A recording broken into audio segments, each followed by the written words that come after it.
Phenomenal. All right, family. Week number, what are we? Week number 2 or week number 3? I think this is week number 2. No, this is week number 3. This is week number 3. Okay, well, there you go. That's what happens when you drink too much.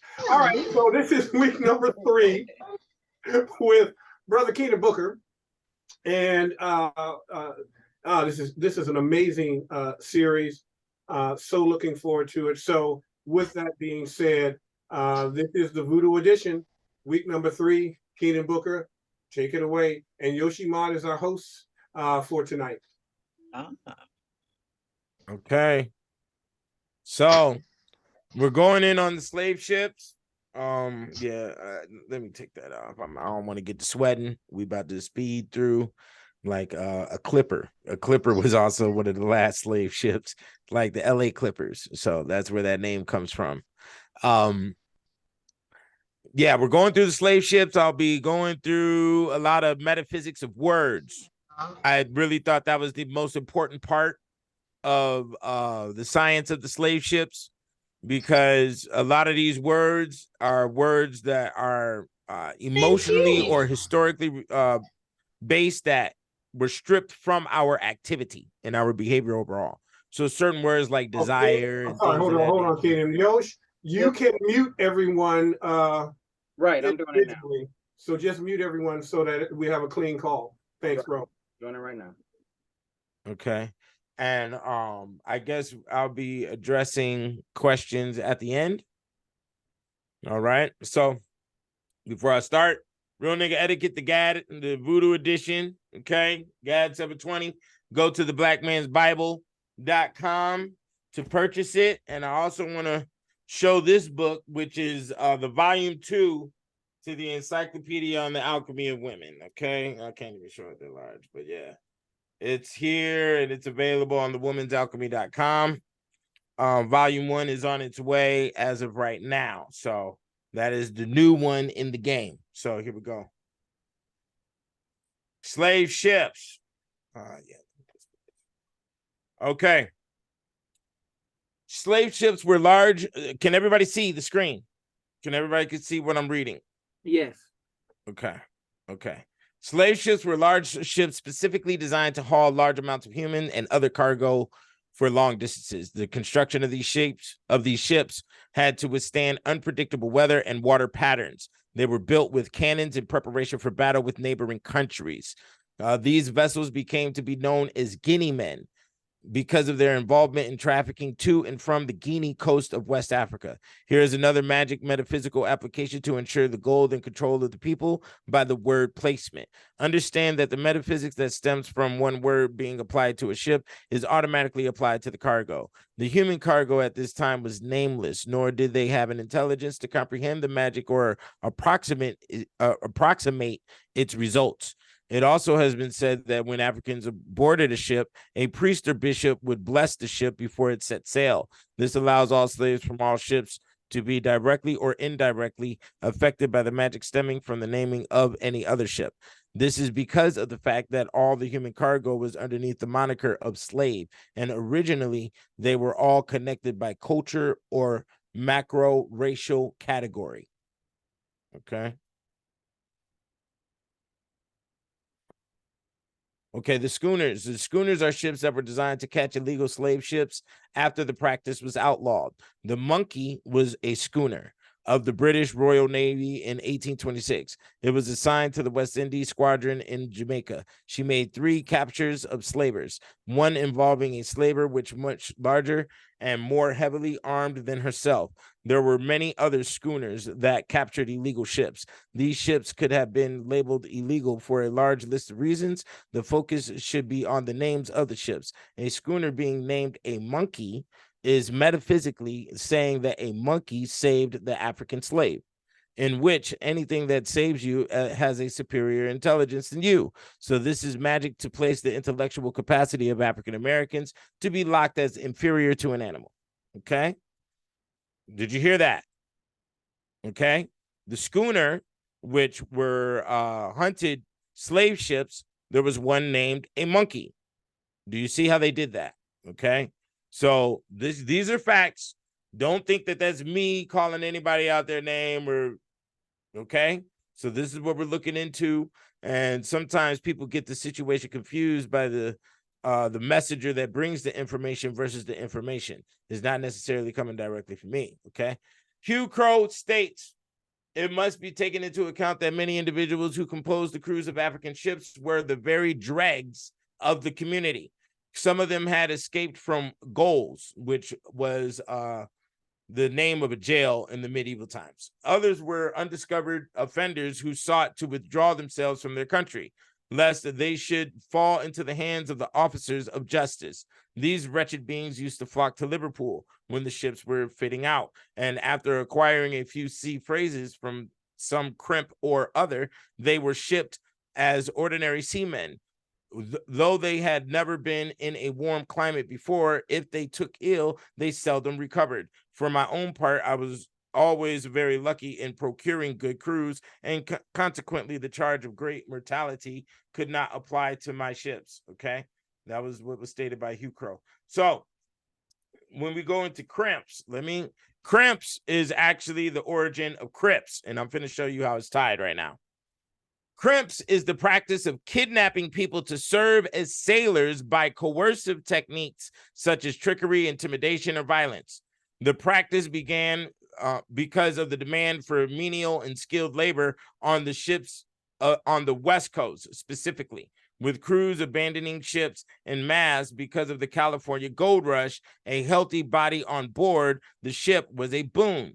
Crimping was made possible by men called boarding masters.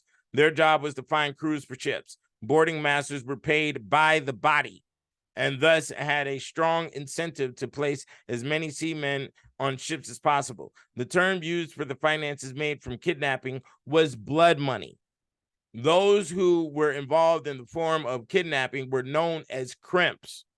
Crimps made as much as $9,500 per year, equivalent to about $260,000 in 2018. Supposedly, Joseph Franklin and George Lewis, longtime crimps, were elected to the California state legislature in San Francisco. Okay, so two of the individuals that were had the occupation of kidnapping people to make them as crews for their ships were inducted into the California state legislature in the 1800s. Okay.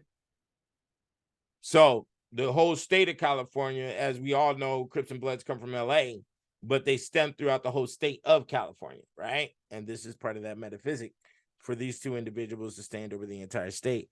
I couldn't confirm that if these men went to the legislature or not. It is a high possibility. Also, the word crimp being close to the word crip, which is now an internationally known and revered gang amongst the descendants of indigenous people. The Crips started in LA. The Crips energy is dedicated to the state because they were in the state legislature. We cannot forget the term blood money, as the rival gang of the Crips are the Bloods. During these times, the Bloods was defined as young, rough fellows amongst medieval highwaymen, stemming to the times of the goons in the 1920s. Okay, as we use that term today, goon, to represent a individual who has nothing to lose and supports the ruler of the group by any message or any mission given to him. Okay, now let me see here.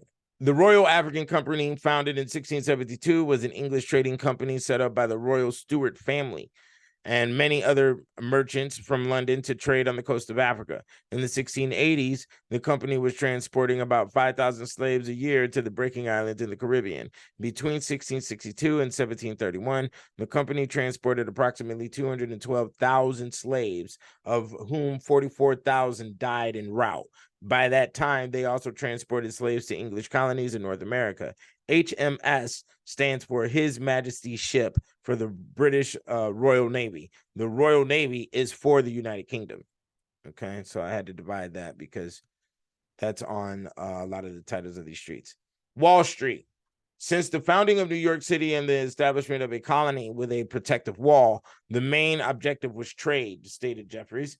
They set up the wall to protect their colony, and it became the auction place for the indentured servants and enslaved Africans. In the 1640s, a wooden picket and plank fortified fence was erected with a strengthened 12-foot high wall soon following. By 1685, Wall Street was officially laid out.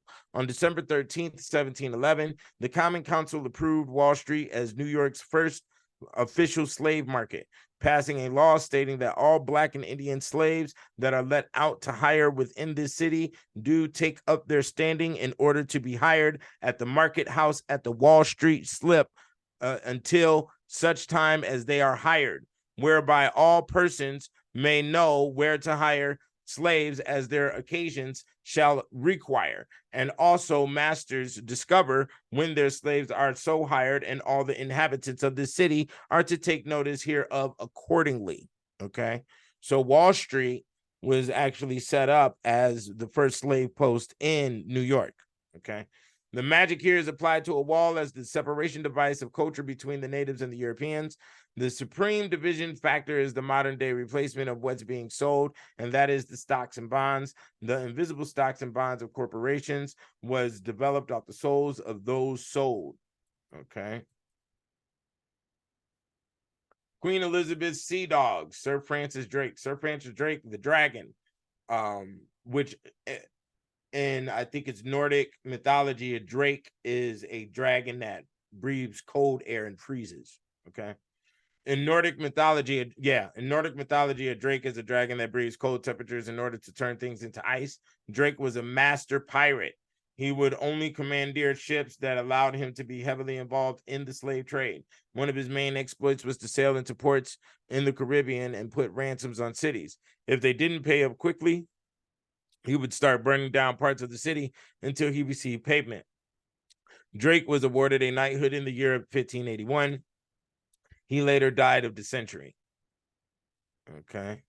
Sir Walter Raleigh was another. This is Sir Walter Raleigh is Raleigh of North Carolina.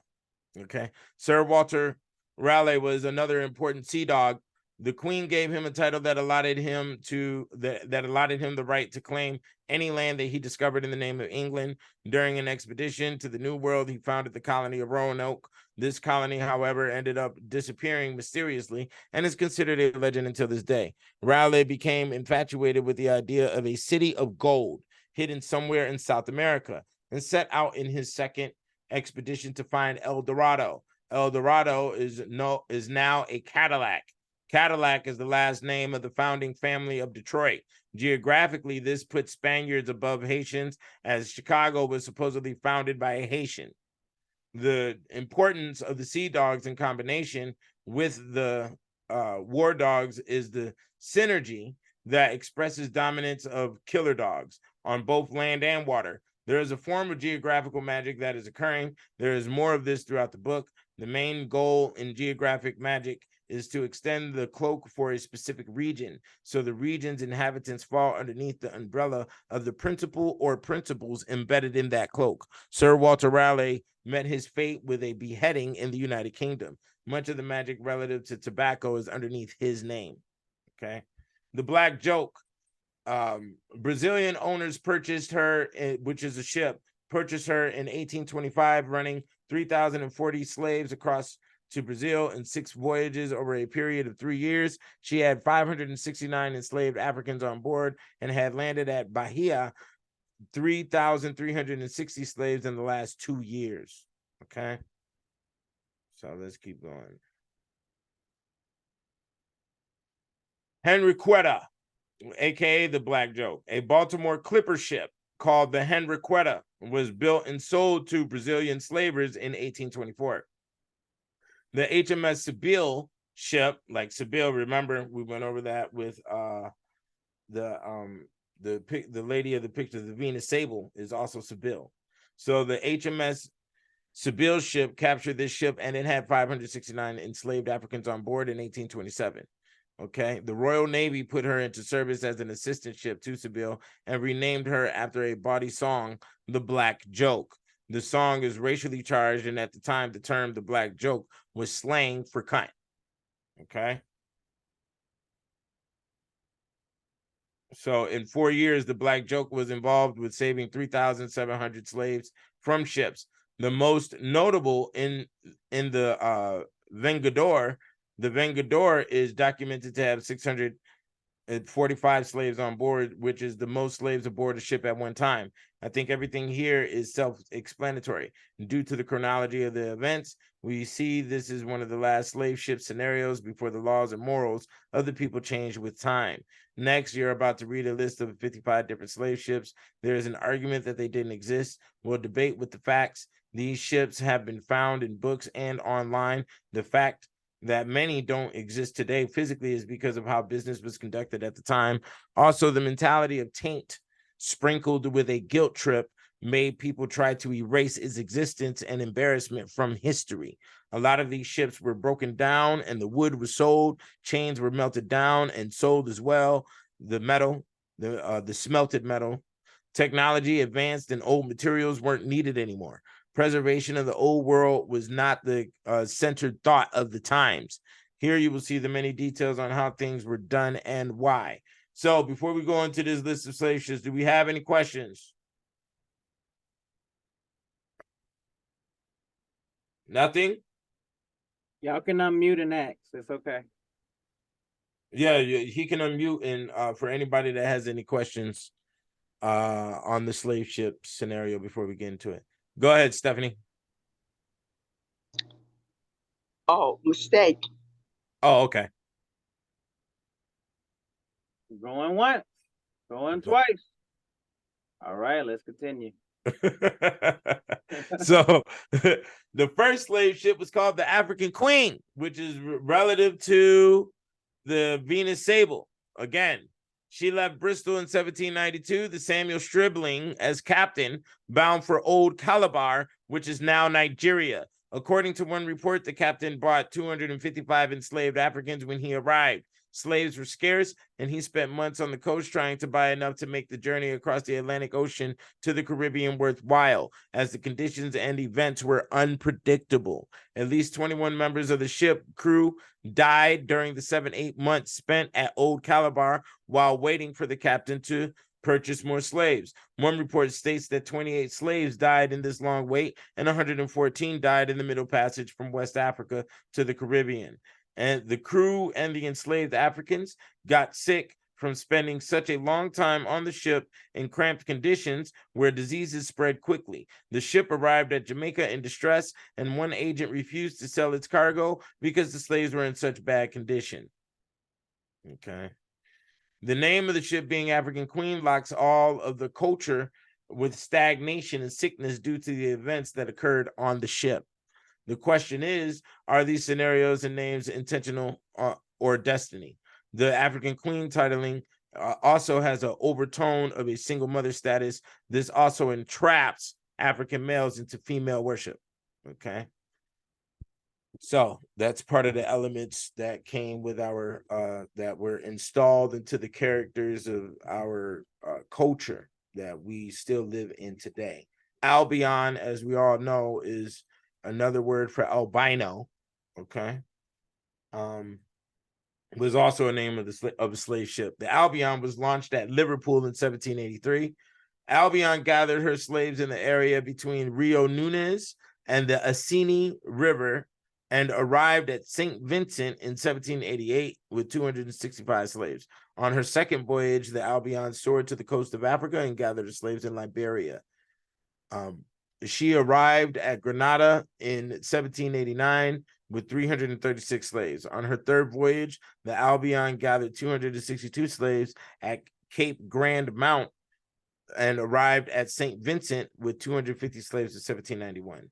Also know that the word Liberia is also Libra, which is also liberty, which is also library. All of those are the same words.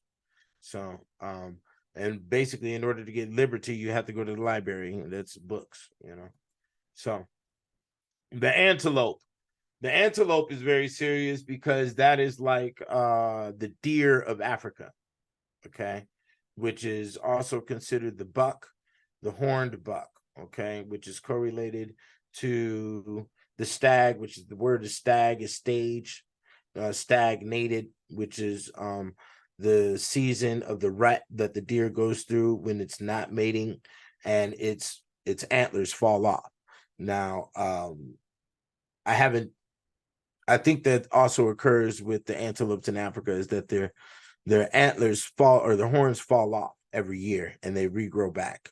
They grow to the point of the mating season, and then once mating season is over, they fall off and they become very docile and basically effeminate, and it's very hard to tell the difference in between male and female deers during those times, besides size. Okay, so what you laughing at, bro? Okay. I thought you was laughing at something I was saying. So antelope, a Spanish slave ship captured near Florida in 1820 with 283 slaves aboard, leading to the antelope case. The word antelope is key. The antelope is the free roaming deer of Africa exclusively. The deer is an angelic Christian religious symbol in the cuckold realm of the European psychic culture. And that's also why you see the deer and usually inside paintings of Jesus in the manger, because that's symbolizing the cuckold relationship between the archangel Gabriel and Mary. Okay, and then Joseph had to take care of the baby. He was to stand by outside the tent while there was another dude up in there with his woman. Basically, is what was occurring. Okay, and that's the basis of the Christian religion. Okay. I see you laughing, Rhonda. Yeah, that's kind of wild, but that is a part of the mathematics of the Christian religion. Is a cuckold religion, and they knew that in the medieval is actually designed as that. So Aurora, which is also close to the word aura, okay, was one of the first French slave ships that brought the slaves to Louisiana along the Duc du Maine. Aurora and Maine, which could also be read as Aura and Maine or Maine Aura. If looked at like this, we will see that the Maine Aura embedded with slavery as our first communication with the Western world. So entrapment and being around the rats and the roaches that were inside the slave ship was our first layer of understanding and comprehension of the Western world before we even got to America.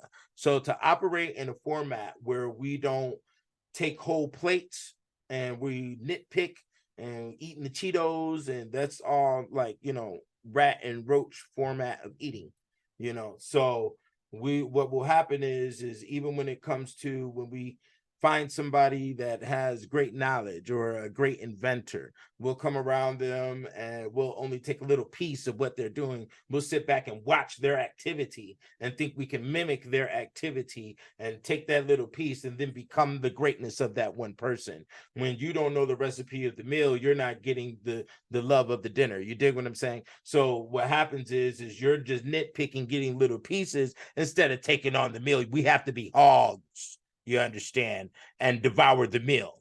Okay, we need not have a mentality of nitpicking and having taking a little piece or trying to observe somebody and copy their activity and then do that somewhere around somebody else and act like you were the great I am. That is not a system of support. That is not a system of power. You understand? We have to devour the whole plate, the hog, the house of GAD. That's where you're at. And GAD, and let me explain that too. GAD is the seventh son of Israel. So, and that's a Hebrew word. So when you look up GAD Hebrew, I want you to click images and you'll see a 7 and a 2, and that's me. So I was 7'2" before I even understood all of this mathematics that landed on me during the course of the writing of this book. Okay. So here's the La Amistad, which I'm pretty sure all of you have seen the movie. This is the fifth slave ship we're going to discuss right here. The La Amistad was an 1800 styled schooner owned by a Spaniard living in Cuba. It became renowned in July 1839 for a slavery revolt by Mende captives who had been enslaved in Sierra Leone and were being transported from Havana, Cuba to their purchasers' plantations. The African captives took control of the ship, killing some of the crew and ordering the survivors to sail the ship to Africa. It was supposed to be a general cargo ship that also carried slaves when the opportunity was made available. The successful slave revolt on this ship gave rise to a case that reached the Supreme Court in the United States versus the Amistad and was later turned into a movie. Okay. The Brooks. Sailing in the 1780s, one of the first to have its diagrams printed and published. The Brooks was reportedly allowed to stow 454 African slaves. However, the poster's text alleges that a slave trader confessed that before the act, the Brooks had carried as many as 609 slaves at one time. The image portrays 487 slaves on the voyage. This is before measurements were taken. On the very next journey, the ship held 638 slaves. On its third journey, there was 744 slaves, and the last journey was 609. Dr. Thomas Trotter, surgeon of the ship, stated, "Those who were in irons were ordered to stand up and make what motions they could, leaving a passage for such as were out of irons to dance around the deck." Okay, this is part of the reason why I sort of despise dancing. This is a thing that we've done for eons that really has no fruit that is being produced. Okay, and dancing was definitely a thing that was enforced among slaves on slave ships for the movement of the joints, so you don't get caught in a cramp. As we stated on another ship, it would take 2 to 3 months to sail across the entire ocean. So you couldn't be stuck down there in chains the entire time. People were throwing up on each other. There was we were eating gruel. Gruel was like a form of oatmeal, but far more degenerate than that. You have gruel and porridge. I don't know you heard those words before we got to the oatmeal and the cream of wheats and the malto meals that we grew up with. Before then, it was gruel and porridge, and they had to force feed it. Sometimes they had to knock out your bottom teeth in order to put the tube in your mouth and force feed you the food, which this food could be a mixture of pig guts, ducks. It could be a mixture of all types of different stuff that we didn't know what was being done. But due to starvation and deprivation, you ate what was ever given to you. You see, and you would fight others who didn't eat. You would fight others that was trying to get the same food at the same bowl as you, basically. But then at the same time, some of that fighting was natural because they were from different tribes. Okay, so let me see here. Dancing was prescribed as a therapeutic measure, a specific against the suicidal melancholy. Okay. And also against scurvy. Although in the later case, it was a useless torture for men with swollen limbs. While sailors paraded the deck, each with a cat o' nine tails in his hand, the men slaves jumped in their irons until their ankles were bleeding flesh. One sailor told Parliament, "I was employed to dance the women. Music was provided by a slave thumping on a broken drum of an upturned kettle, or by an African banjo, in which the banjo is the root to our modern day guitar." Okay. And that was also invented, I think, by the Mendes or the Mandingos. It's one of those tribes that invented the banjo. Okay. If there was one aboard, or perhaps by a sailor with a bagpipe or a fiddle, the bagpipe and the fiddle are the Europeans' devil's instruments. Okay. And so is the lyre. Okay, the lyre is the satyr. That's the short harp, okay, that you see with just 5 strings in it. Okay, so slaving captains sometimes advertised for a person that can play on the bagpipes for a Guinea ship. The slaves were also told to sing. Dr. Claxton, after his voyage in the Young Hero, they sung, but not for their amusement. The captain ordered them to sing, and they sang songs of sorrow, their sickness, fear of being beaten, their hunger, and the memory of their country were the usual subjects. Okay. Cora. In 1860, the USS Constellation captured the slave ship Cora with 705 Africans imprisoned on her slave deck. 694 of them survived and were freed. Okay. So the USS Constellation, do you see how they named that? So that means underneath the constellations, we were designated as a slave. Okay. We were inside the constellation as a slave. Okay. The Clotilda The ship burned and sunk at Mobile in 1859 or 1860. This was the last known U.S. slave ship to bring captives from Africa to the United States. The ship was being commandeered by Captain William Foster and carrying a cargo of 110 African slaves. They arrived in Mobile Bay in July 1860. The captain wanted to buy 125 Africans in Whydah for $100 each. They were primarily Tarkbar people taken in a raid from near present-day Ghana. He described meeting an African prince and being taken to the king's court, where he observed some religious practices. Describing how he came in possession of the slaves, Captain William Foster wrote in his journal in 1860, "From thence I went to see the king of Dahomey. Having agreeably transacted affairs with the prince, we went to the warehouse where they had in confinement 4,000 captives in a state of nudity, from which they gave me liberty to select 125 as mine, offering to brand them for me, from which I forbid. I commenced taking on the cargo of Negroes, successfully securing on board 110. So the king of Dahomey actually offered to brand the slaves for him. So branding was not only a practice of the slave masters here in America, but it was also being done by the kings of Africa towards towards the slaves that were being sold to them. And we probably won't get to this, so I might as well mention it now. This is one of the proofs of the situation of where the term sold out comes from. Okay. The term sold out comes from a king of a tribe selling everybody in his tribe, including all of his wives, and then selling himself. And that's all for guns and rum. You know, they would sell themselves for guns and rum. So that's where the term "you sold out" comes from.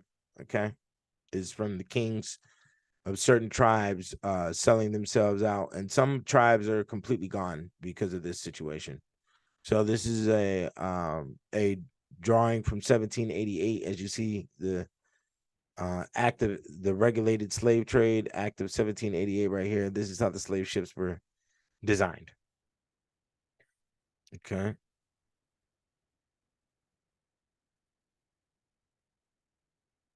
So the layers that you see on how they had them.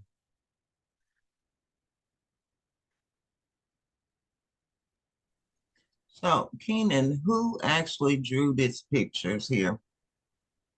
This picture, let's see if there's a name on here. Well, hold on. And how do we know that it isn't symbolic of something else? Stowage of the British slave ship Brooks under the Regulated Slave Trade Act of 1788. This was a drawing that was asphyxiated with the papers correlating to a law that was put in place in 1788 on how the slave trade was regulated. Okay. Also, do it say women, boys, and then yeah, you saw that. Yep. Women in the back section, boys in the middle, men in the front. boys? Wow. Okay. Not children, just boys. They didn't get girls. They didn't get little girls, huh?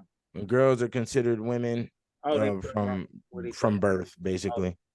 All right. You know. So this is the slave ship Creole. This is also bouncing off of the human engineering projects that were documented by Dr. Moreau, and also the racial classification of one of those human engineer projects, the Creole. They also named a slave ship after it, right? So on November 7th, 1841, 19 slaves rebelled aboard a ship and overcame the crew. They killed one of the slave traders. The slaves then tried to get an overseer to take them to Liberia. 2 days later, the ship arrived in Nassau. The local Black Bahamians told the American slaves that they were free. Under their law, Britain determined that the slaves did not commit any breach of British law. They were freed men and allowed to exercise the right to use force to escape the detention of illegal slavery. The Creole had departed for the United States, reaching New Orleans on December 2nd, 1841. 5 slaves were still aboard, outraging planters and politicians who learned that the remaining slaves had been freed by British authorities. In all, 128 slaves gained their freedom on that ship. Now, this is another ship. This name is Desire, and desire is interest. Desire is hunting. Okay, understand that. Desire is paying attention. Desire is setting a goal. Desire is achieving a goal. Desire is possession. Desire is attaining, okay? It's hunting. And this is one of those elements that got ripped from us by, I do believe, because this name was on a slave ship and we were on that slave ship, and atrocious acts occurred on that slave ship. So it basically removed desire from our character. Okay.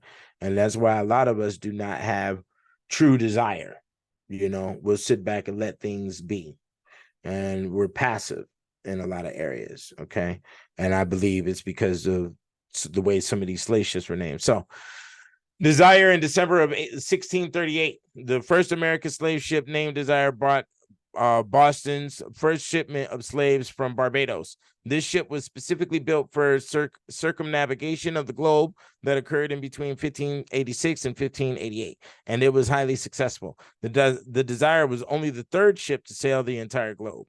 Being the third ship to circle the entire planet is a form of conquering the world, at least nautically. To make it a slave ship, inclusive with the proportions of slaves that were being hauled, is a form of conquering the people worldwide, especially when the transplanting of the people is considered. Okay. The Duc du Maine and the Aurore were the first French slave ships that brought the first slaves to Louisiana. The Elizabeth, okay, made four major, and the word Elizabeth means God is my oath. So made the Elizabeth made four major slave voyages around 1803. She had embarked 250 slaves and she landed 225 in Trinidad. The Enterprise, which is another word for business, and this may be one of the reasons why we are sort of hesitant towards starting our own businesses and launching our own businesses, because this word enterprise, which is synonymous with business, was stripped out of our system. It's a blockage in between us and that word specifically, because we once again had very atrocious experiences that occurred on these slave ships. Always remember that with the course of these words. Okay, so the Enterprise was a United States merchant vessel active in the early 1800s along the Atlantic coast. Bad weather forced it into Bermuda waters on February 11th, 1835, while it carried 78 slaves. This is the founding of Enterprise in America. Free labor. Okay. Oh, hold on. I messed up there. Okay, let me see where we're at. Right. Okay. So the Esmeralda was captured in 1864 on the west coast of Africa by the HMS Rattler in 1864, and taken to St. Helena to prize court with C.G. Nelson, midshipman in command. Okay. Fredensborg, a Danish slave ship that sank in 1768 in Norway. After his journey in the triangular trade, she arrived at St. Croix, which St. Croix means cross. Croix is cross, okay, where the cargo of slaves were unloaded. She had boarded 265 slaves and she unloaded 235. So that means 30 were killed on the ship. Okay. The Galito, okay, or that could also be gelato, okay. Spanish slave ship carrying 136 Africans when captured by HMS Nimble in 1829. The Guerrero, the Spanish slave ship wrecked in the Florida Keys in 1827, carrying 561 Africans. 41 of those Africans drowned in the wreck. The Hannibal, so the Hannibal, like my son's name is Hannibal, is reference to Hannibal Barca. So this is to reverse the Hannibal Barca, who took over Rome with 28 elephants. Okay, so this is a reverse of the nature of being conquered during the course of Rome. Now we conquer the blacks with the course of a slave ship named after this individual. Okay, which reverts the energy, and that's also relevant towards the 3 movies that came out with the Hannibal Lecter. Okay, and all of that. So the Hannibal was an English slaver of the Atlantic slave trade. The wood sailing ship was 450 tons and it mounted 36 guns, which was frequently used. 700 people could be forced into its hold at one time. The ship arrived in Whydah. That's another way to spell Whydah, okay? An African port located in modern-day Benin, and purchased 692 slaves, about 1/3 of them women. Upon boarding the ship, the slaves were handcuffed to one another in pairs by their wrists and legs and branded with a capital H to claim them for the Hannibal. The ship reached the New World with only 372 slaves remaining. 320 slaves died or were dumped overboard by the crew during the voyage. Sometimes a lot of slaves were thrown overboard because of the weight of the ship, because the water would add to the wood of the ship as it was moving, and as the water was adding to the wood and soaking the wood, it would add weight to the ship. So if the ship got too heavy, they would have to remove the cargo. They would have to throw some cargo over the edge. And that was, our ancestors' relatives. The metaphysics is related to the Hannibal Barca of Carthage, who destroyed Rome during the Punic Wars. Hannibal did not win the Punic Wars, but he did strike Rome in a way that will never be forgotten. His militaristic tactics are still used till this day by the United States military. United States military still uses tactics that were employed by Hannibal during the Punic Wars. Okay, and that's for the record. Usually slaves are branded with their owner's initials and not a ship's. Placing the H on the slaves is enforcing the fact of conquering with the intent of reversing the damage done to the white psyche from the events of the Punic Wars. Whenever Western society uses the term Hannibal, it will be done in a negative connotation to suppress any inclination of thought that the Western throne can be tested or taken down. The hawk, which is Haru as well in ancient Egypt. The hawk sailed for Calabar with instructions to buy 340 slaves. There's no more records towards that ship. There could be some found now, though. Whenever I do a book and do these types of research, a lot of information comes out after I publish the material that I could have put inside the book, but that's just one of the things that occurs when writing. The Henrietta Marie sank in 1700 near Florida. It was found and excavated in the 1980s. On its first voyage in 1697 and 1698, the ship carried more than 200 people from Africa that were sold as slaves in Barbados. The National Association of Black Scuba Divers. I want to say that again. The National Association of Black Scuba Divers discovered the location of the Henrietta Marie. The plaque that they put in commemoration of their ancestors' faces in the direction of Africa.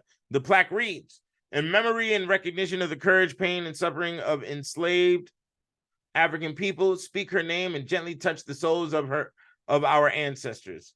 Hermosa. The Hermosa was a schooner whose 1840 grounding in the Bahamas led to a controversy between the U.S. and Britain over the 38 slaves who had been on board the ship. The Hope. That is the word that Obama used to bring you to the voting polls. Is it or is it not? Hope. Okay. Hope, which can be extracted from us, or it could be added to our character. Added to our character in the sense of the worship of the Christian religion, which a lot of us grew up underneath. And what we see a lot of people using today with everything, with the phrase, everything is going to be all right. That is a hope phrase, okay? That is not a phrase of work and making sure that things occur.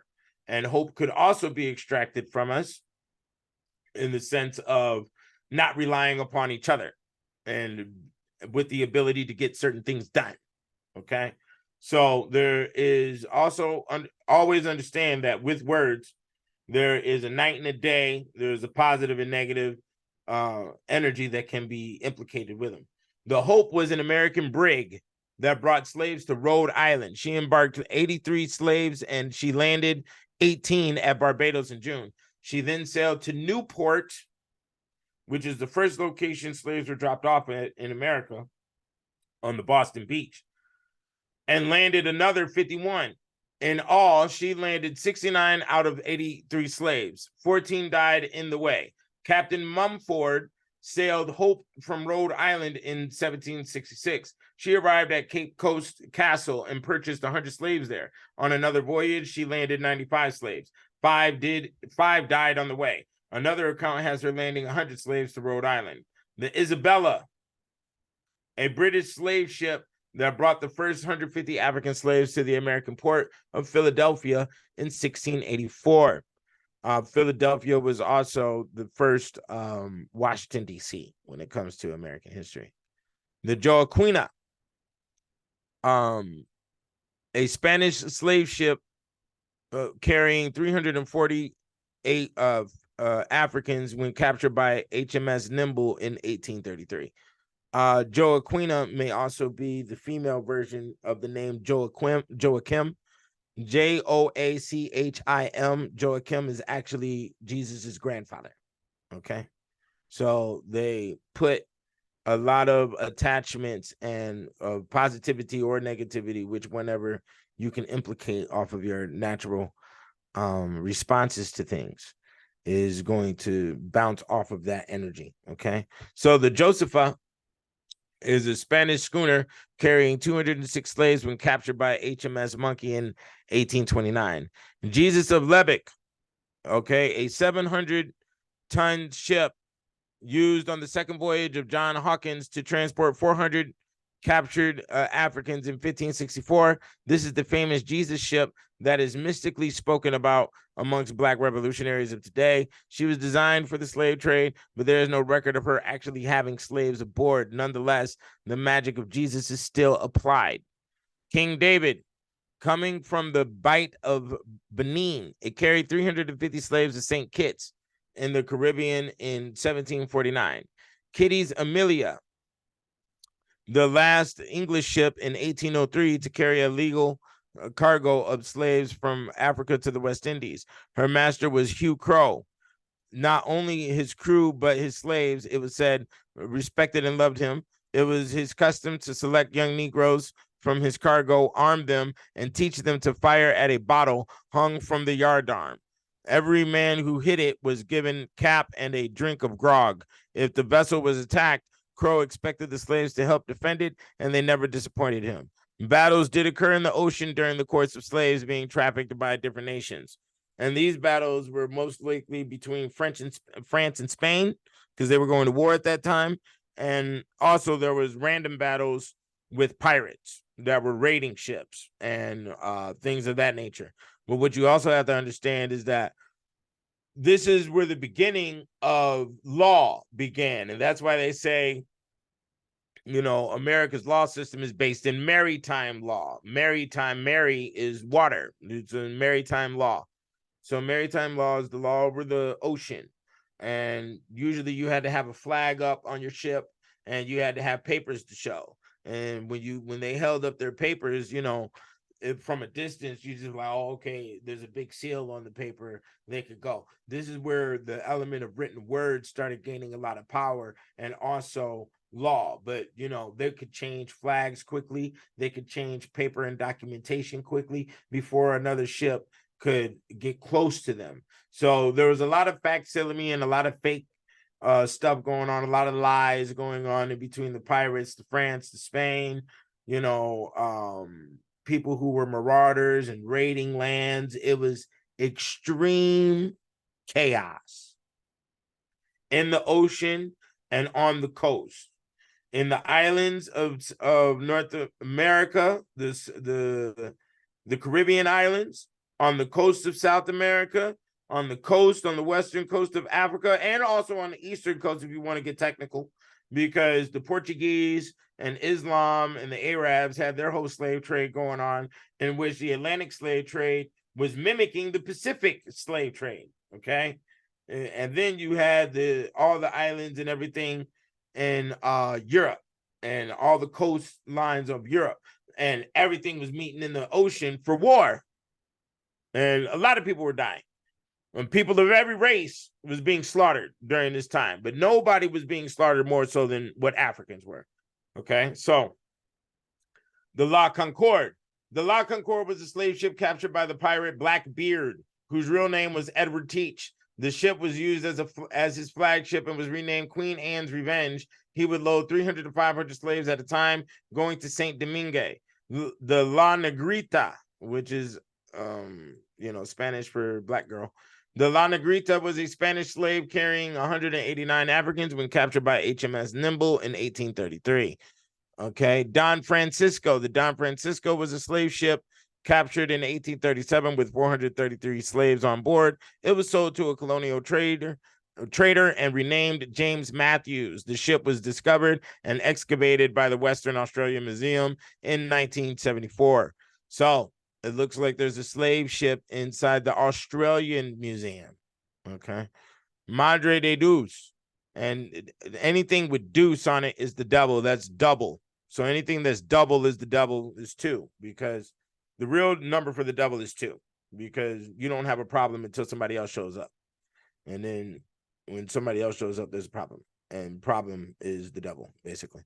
So in 1567, John Hawkins captured this ship and transported 400 Africans. The English took this ship and all of its possessions after a violent battle that lasted for a whole day. The Portuguese were defeated and many were killed. Among the riches gained there were chests filled with jewels and pearls, gold and silver coins, rolls of the highest quality of cloth, 425 tons of pepper, 45 tons of cloves, 35 tons of cinnamon, the 3 tons of mace, and 3 of nutmeg, and 15 tons of ebony, supposedly. When they say tons, a ton is 2,000 pounds. So when it comes to that amount of weight being on a wooden ship of those times, I don't know. But we also have to understand that ship development is not a new thing when it comes to the old world. We definitely have very large ships that were discovered in ancient Egypt. Ships were exercised on being built in also Greece, Rome, and now the medieval times, which is the time period we're discussing. The Manuela built as a clipper ship in sunny South, captured by HMS Brisk in Mozambique Channel with over 800 slaves aboard. So it's funny, Brisk, which is also correlated to Brisk Tea, and the clipper ship is the LA Clippers. Okay, so they use a lot of these words for businesses and products of today, because as I've stated before, the deaths and the activity that happened underneath these words historically give these words life, and you're automatically attracted to life like you're attracted to an infant. Okay, it's fresh, it's innocent to your knowledge. Okay, now Manuelita.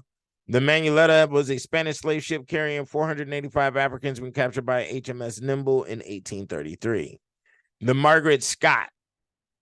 This ship was confiscated and sunk as part of the Stone Fleet in 1862. The Stone Fleet were ships specifically used for war by loading them with rocks and sinking them close to the coast. Supposedly, the ship was named after Margaret Scott, who was executed during the Salem witch trials.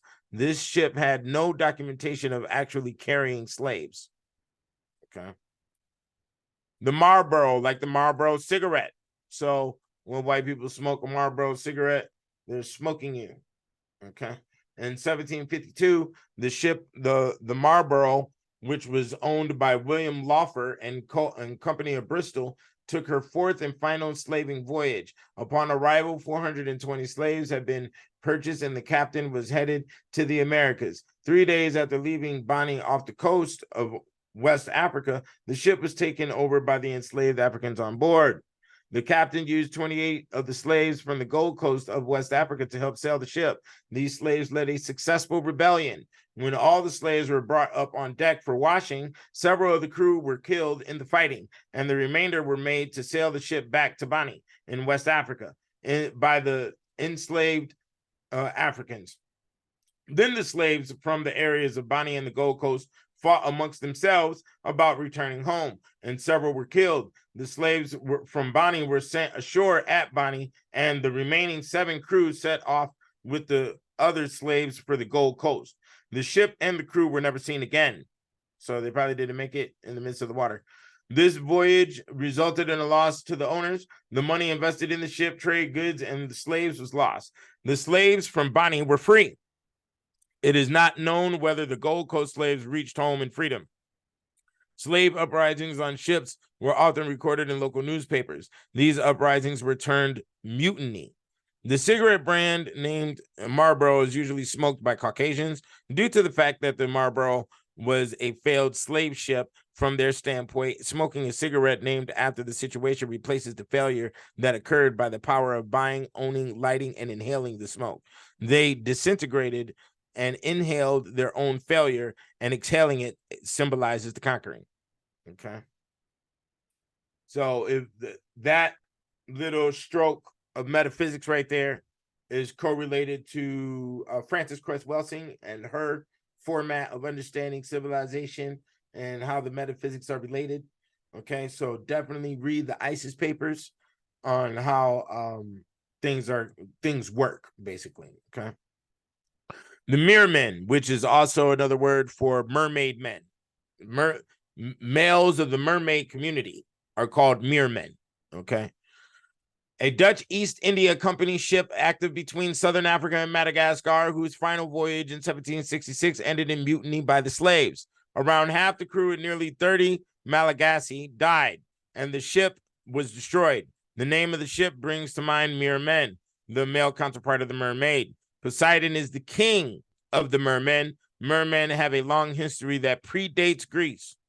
Okay, Midas, which is also I think a Roman. Yeah, we'll talk about that right here. It's a Greek mythology, but here we go.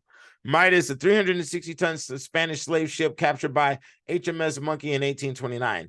Midas had left Africa in April 1829 with 562 Africans. Out of this, only 369 were alive when she was captured, and 72 more died of smallpox, diarrhea, and scurvy.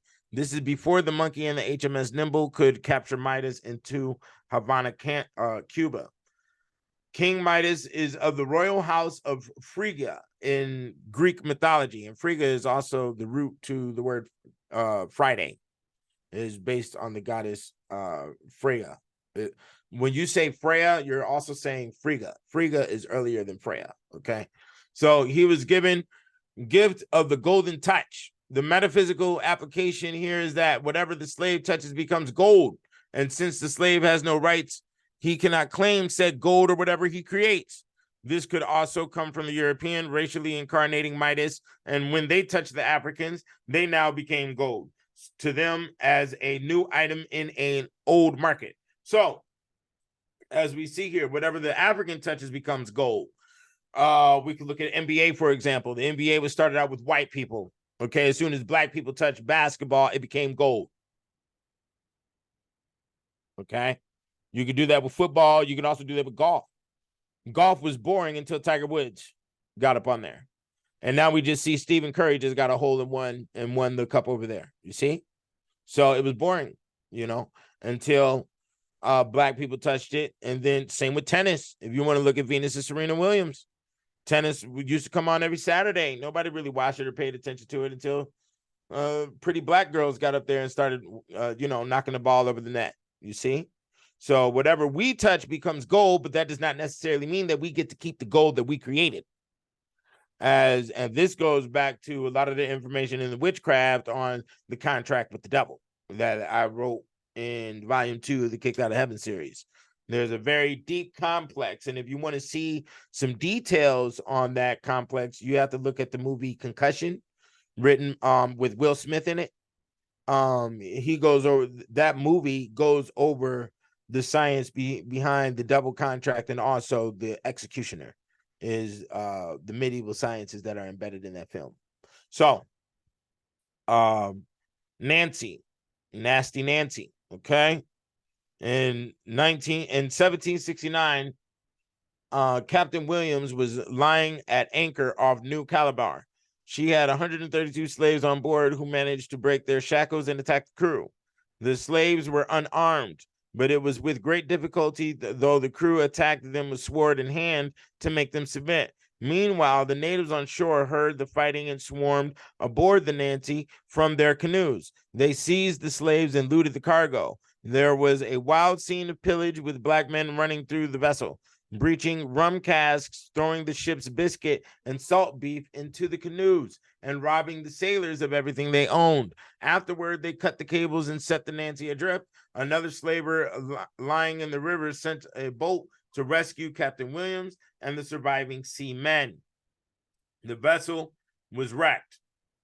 So the Nightingale is a bird, was a clipper ship captured by Saratoga near Cabinda, Angola in 1861 with 961 slaves aboard. Saratoga is also Zaragoza.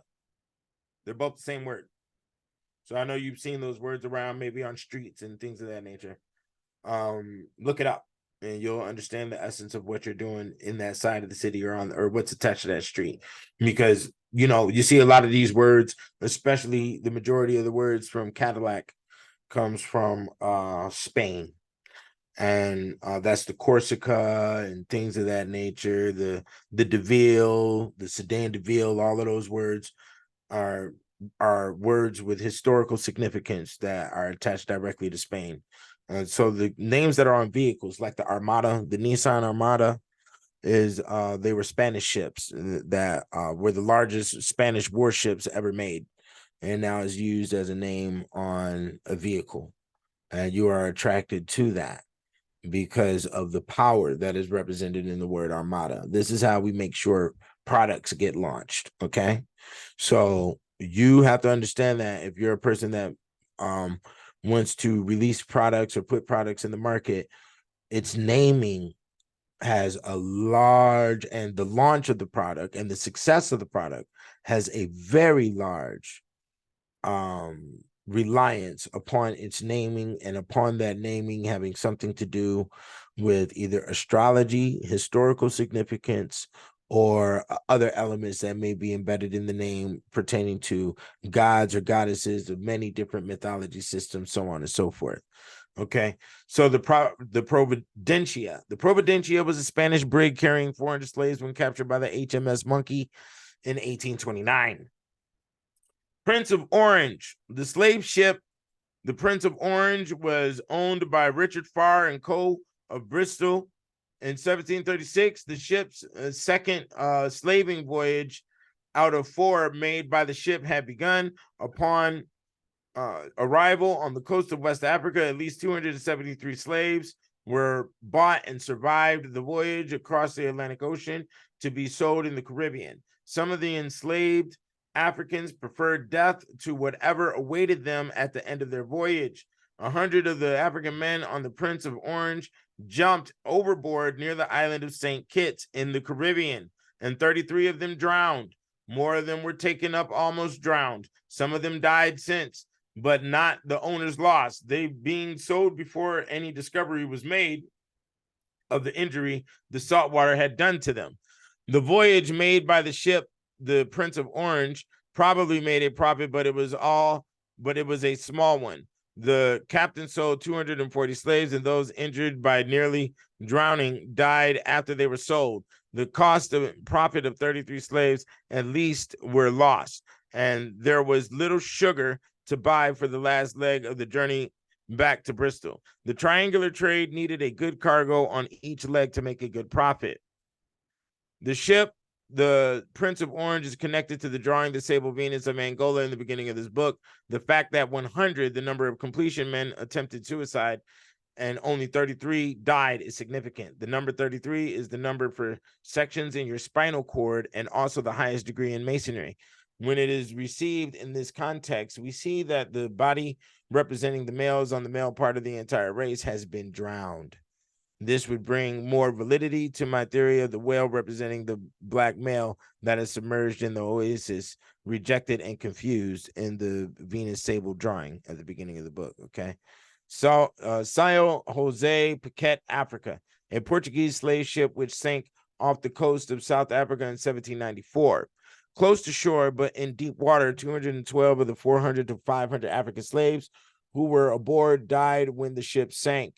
The Sao Joa Bautista, carrying around 370 Angolans taken prisoner during Portugal's war.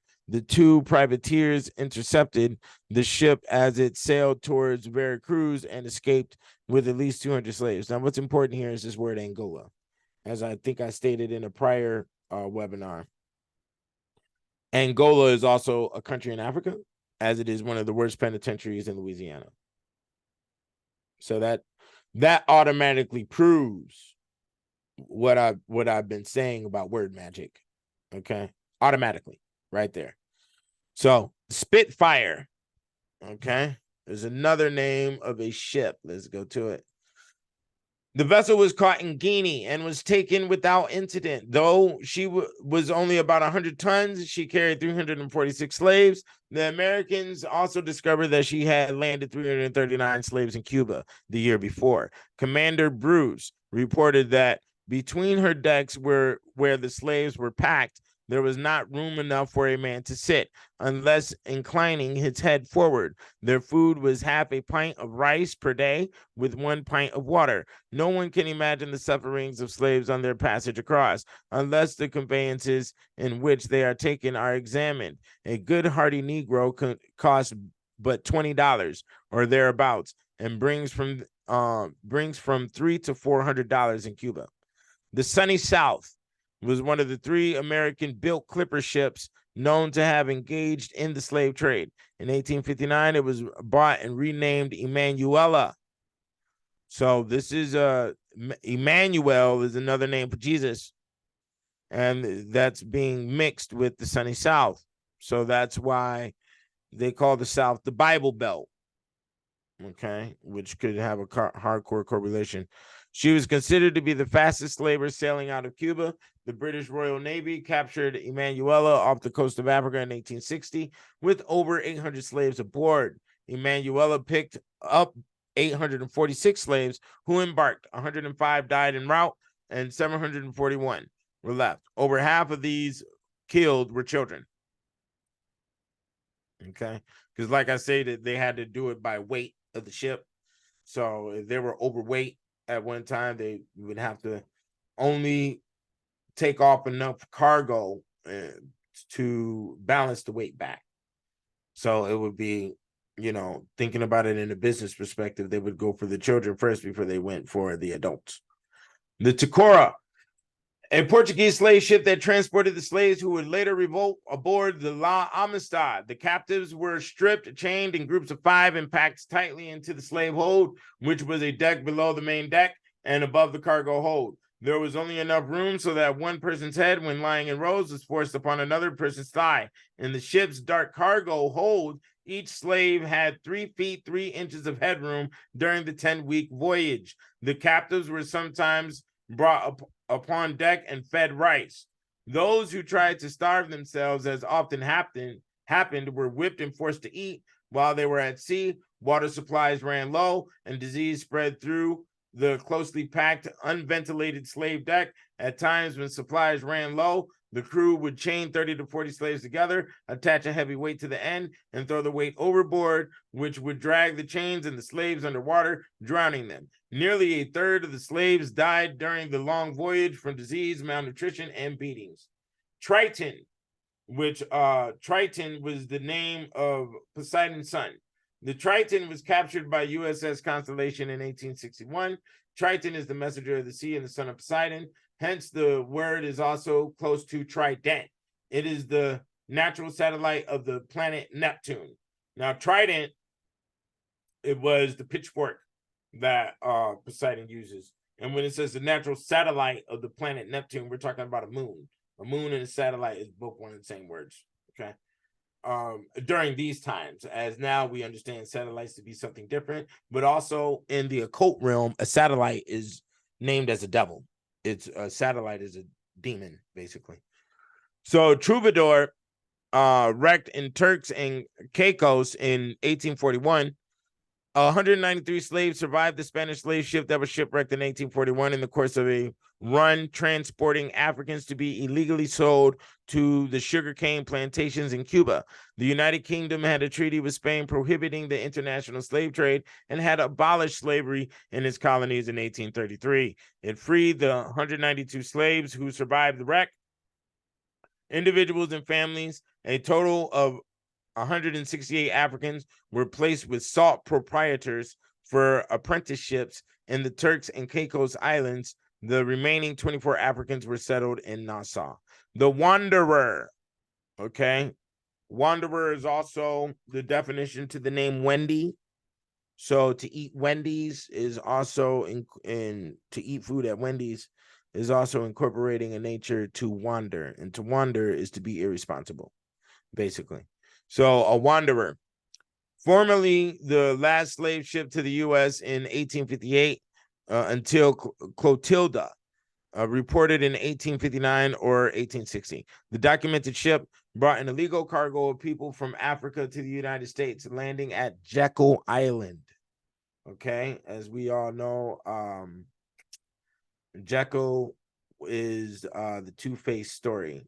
Okay, I forgot the first word, but anyways, we all know what Jekyll Island is, and Jekyll Island is also where the Federal Reserve was established. Okay, so in Jekyll Island of Georgia in 1858, it was the last to carry a large cargo, arriving with some 400 people. Clotilda, which transported 110 people from Dahomey in 1860, is the last known ship to bring enslaved people from Africa to the U.S. An estimated 409 slave people survived the voyage from the Congo to Georgia. Okay.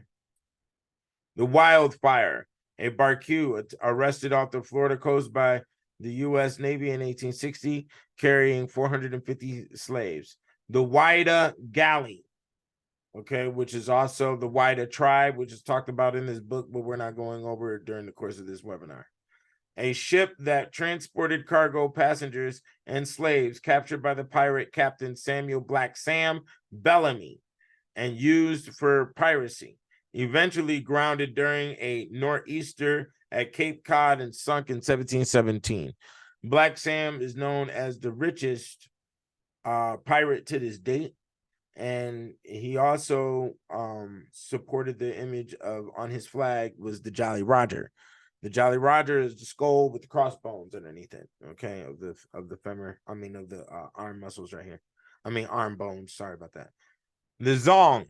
When Zong sailed from Accra with 442 slaves on 18th of August, 1781, it is a British slave ship infamous for the 1781 massacre of 132 sick and dying slaves who were thrown overboard in an attempt to guarantee that the ship's owners could collect on their cargo insurance.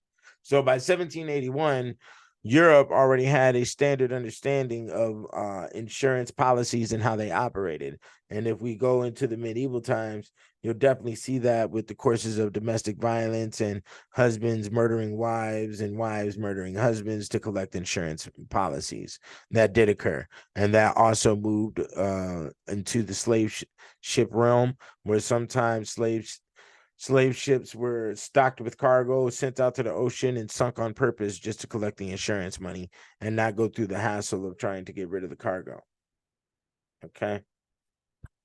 So that was 55 slave ships, and there's a lot more out there that were not mentioned in this book. And there goes the Jolly Roger of Black Sam's pirate ship. Okay. So yeah.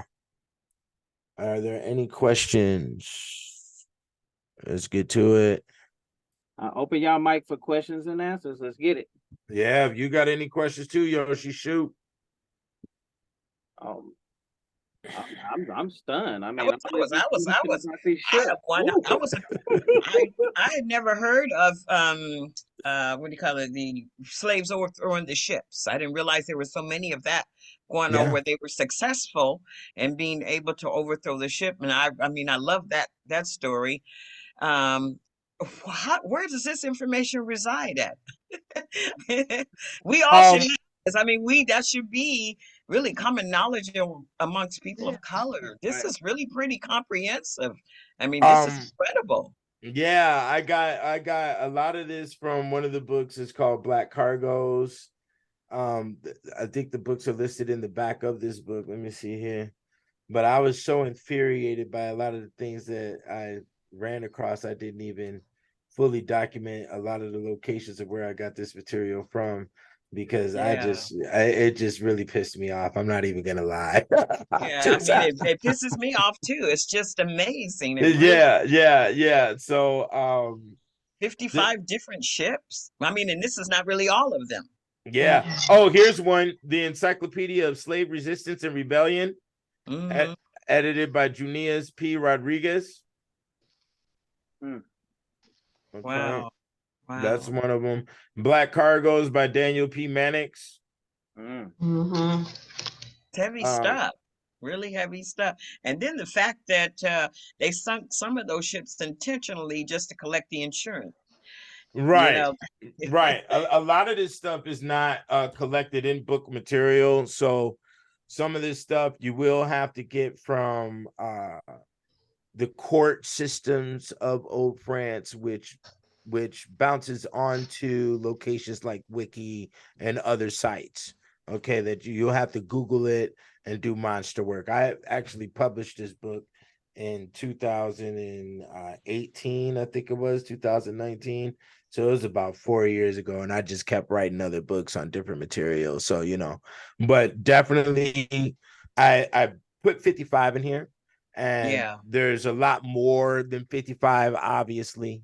So with certain words that you find inside this material, you can research it and you'll find more material. And as I stated at the beginning of this webinar, once I release a book, give it about a month after it, Right. all these new facts about the material that I just researched just gets dumped onto the internet out of nowhere. And I thought I scraped the whole internet looking for this stuff, and then it just like a whole plethora of new stuff comes out after I publish it. So that's one of the magic systems that happens with writing a book, especially about a subject matter that people don't deal with or people don't look into. It's sort of like a locked chest. And yeah, that's And what how do you, happened. after having all this information, do you sleep well at night? Oh, I sleep like a baby, darling. Because I mean, I'm just like, what the heck? This is powerful Yeah, stuff. well, I will. I'm glad you asked that question. I did get imagery with this material, but like I stated, I had to bounce around in a lot of different regions. So the imagery that I got in South America dealing with the Incas, or Central America dealing with the Mayans and the Incas, was a little bit different than the imagery that I saw in the islands, the Caribbean islands, which was a little bit different than the imagery that I saw in the ocean. And then that's different than the imagery that I saw on the coast, on the Ivory Coast of Africa. And then that was a different imagery Right. than what I saw going to the thrones in Europe when they had to report a lot of this activity, because you understand Christopher Columbus went on like 3 different voyages with this whole situation. So there was a lot of back and forth, back and forth. There was a lot of confusion.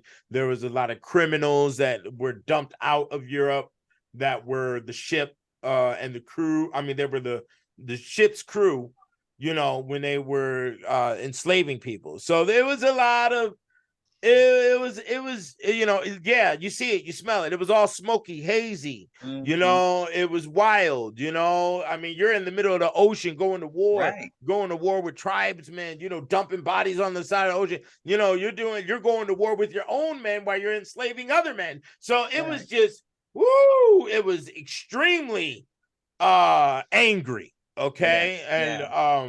yeah, it's extremely angry, and then there was other rituals going on. Like, one of the rituals for to worship Poseidon is to dump horses in the ocean. So they would do that. They would take Oh. horses. Yeah. Then there was a lot of diseases. There was ghost ships.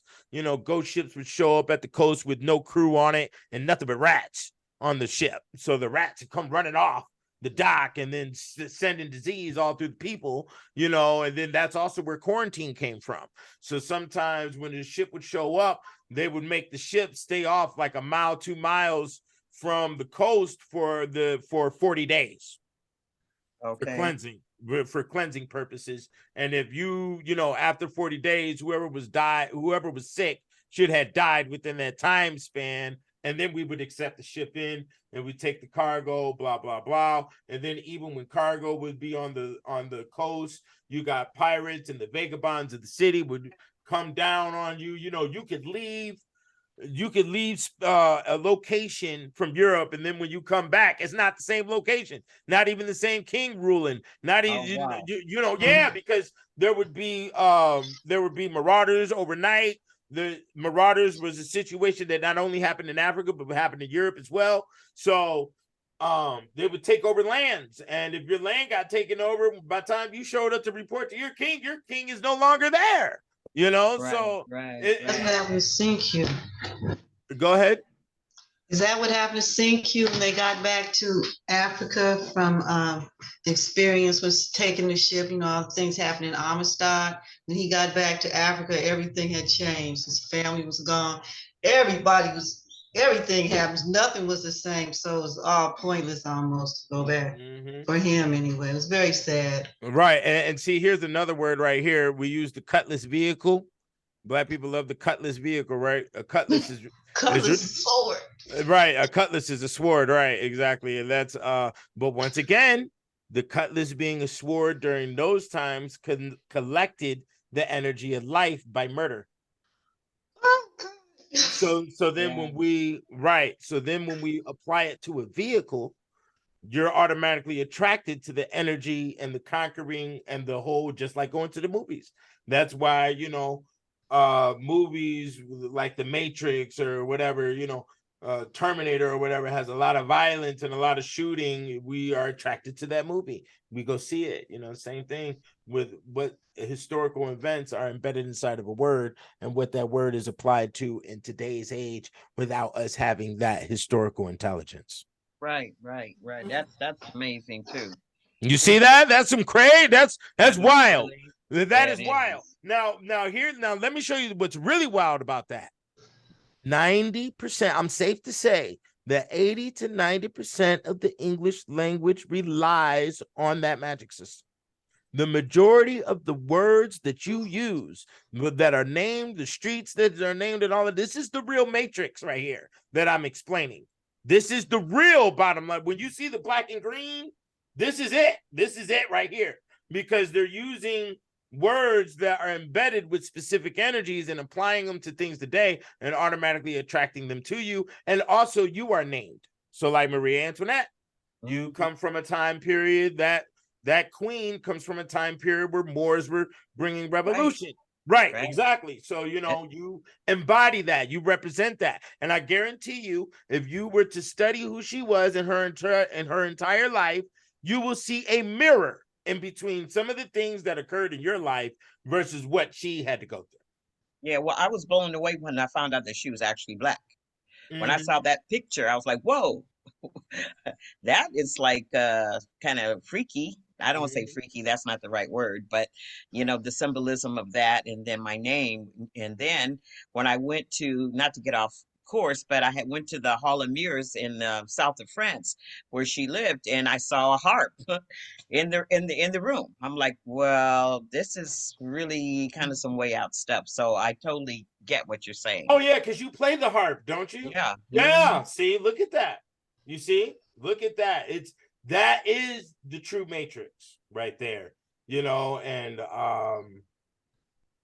yeah, I've been through it with this stuff. Everything is very, very, I love to get to the bottom of stories and why and how do we come here, and who we are truly. When you go back in history and time, are we just a projection of something that's come through before in our lives? So anyway, powerful, very good, very good. Yeah, I want some more questions. Come on, yes, Miss Hinton, come on. So, Right. Keenan,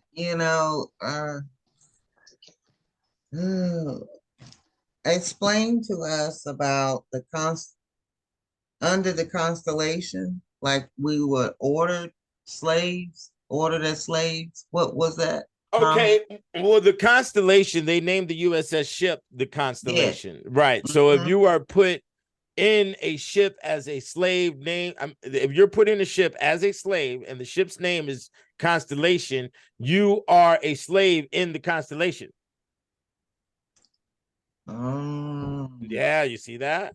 So it goes from a physical literal to also the mythology, because slaves are in mythology as well. Mhm. Right. And you know, mythology has constellation representation and things of that nature. So Mhm. underneath the constellation or inside the constellation, which is relative to astrology, we are the slave, basically, until you know that information. Now that you know it, that chain is broken. What constellation is it that you're talking about specifically? Because constellations to me are configurations of the stars. So I don't understand constellation in this because regard. because it doesn't name a specific that encompasses all. Oh, Yeah. all Mhm. okay. And that bounces back off of the activities of the Desire ship, which went around the entire planet before it became a slave ship. Yeah. You see, so it's not only just a hammering of making the individuals on the slave ship slaves, but that's a hammering towards basically anybody black across the entire planet. Across the planet. And right, and incorporating them into the slave condition. Especially when you get that concept of desire. Right. That is That, very deep. Mhm. yeah, that desire, is supposed to be goals, achievement, possession, something that you go after Yeah, want to hunt, to have, to you have know. that. Right. Can you say our black men have desire for families? It's You know, it's almost like it's imposed. one of our top songs, Rick James is Fire and Desire, but that was sung with who? A white girl. Yeah. Right. So, you know. So that's, I mean, the conjuring that's going on.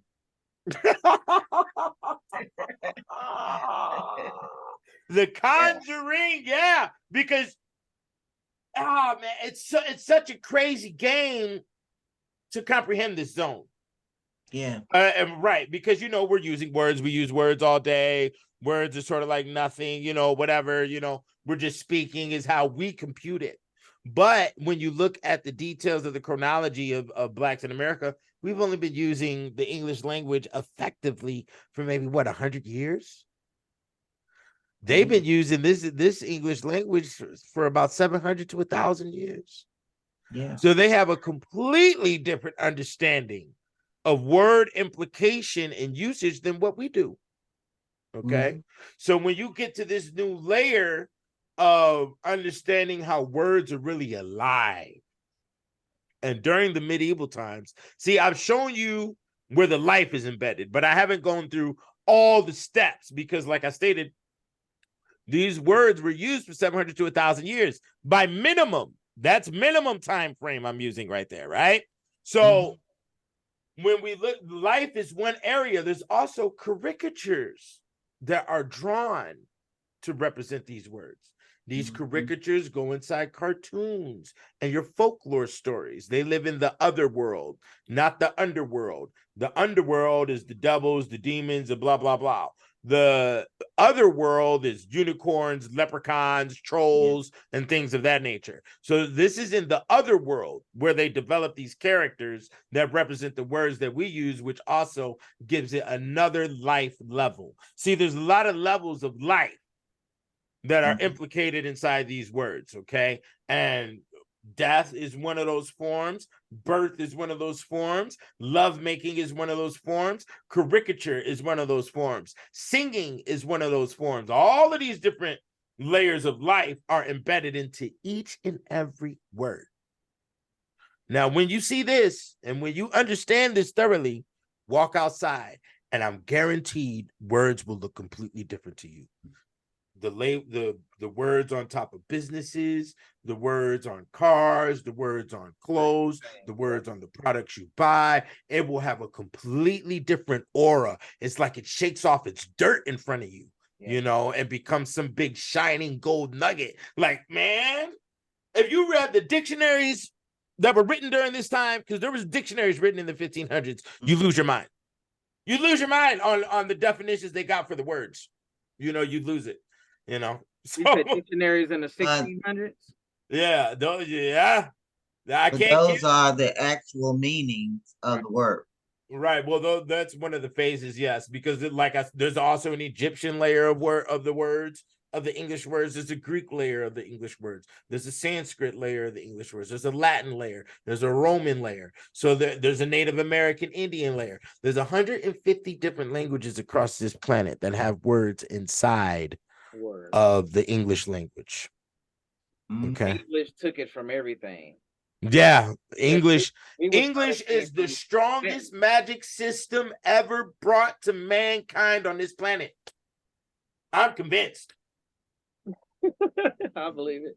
Yeah. So let's talk about cuckold. Cuckold? Yeah. Cuckold. Okay, what you want to do with this subject? This is a different gear, but go ahead. You see, when you said that they understood it to be a psychic ideology in Christianity, because they Yes. viewed it as a man having sex with a woman and the other man, the actual man, taking care of the baby. Right.